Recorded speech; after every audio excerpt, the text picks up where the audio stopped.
if you only draw it back, 6 inches, the arrow's not going very far at all. But I actually like thinking about hips as like a catapult.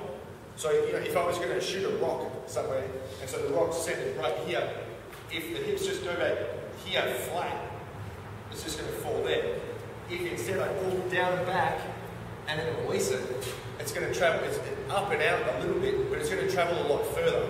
And so the swing, which is what we're building, it's a horizontal force projection. If we want it to go up, we'll snatch. But the only way we can really draw it back is this sit down and back like Sean's talking about. And you see how much further back he goes, that's just more energy storing in his hips to fire out the swing. So another analogy is if you've only got 20 meters and you've got that GTI out there, how fast can you get it in 20 meters as opposed to how fast can you get it over 100 meters? So what's the acceleration at the end? So if we can increase the distance that our hips travel back, we can increase the power that we'll get once our hips extend fully at the top. The other thing is that this type of thing is all in the back, whereas this is all in the hips. See the subtle difference?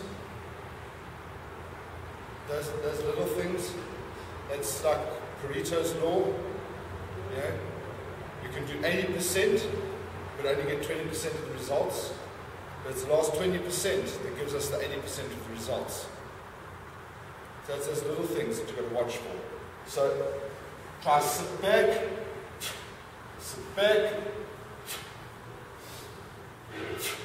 Guys, if you look at the angles, and I drew this on the board so you kind of had a visual representation, but my drawings aren't very good. What he's got is his body's about 45 degrees to the ground. His thighs are about 45 degrees to the ground, his shins are vertical. So this is kind of a right angle, and that's kind of what my shitty drawing up there says. But the difference between that and a squat, which is the other drawing, is, in this kind of, we'll call this a deadlift position for us, the hips and the knees bend about the same amount.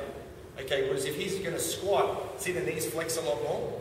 So that's what we're trying to avoid, is we're trying to get to this point where we've got hip and knee flexing the same amount so they can extend properly, versus if we're squatting, the knee's going to flex a lot more. So it's going to look different on every single person, but we're trying to keep the hip and the knee angles about the same.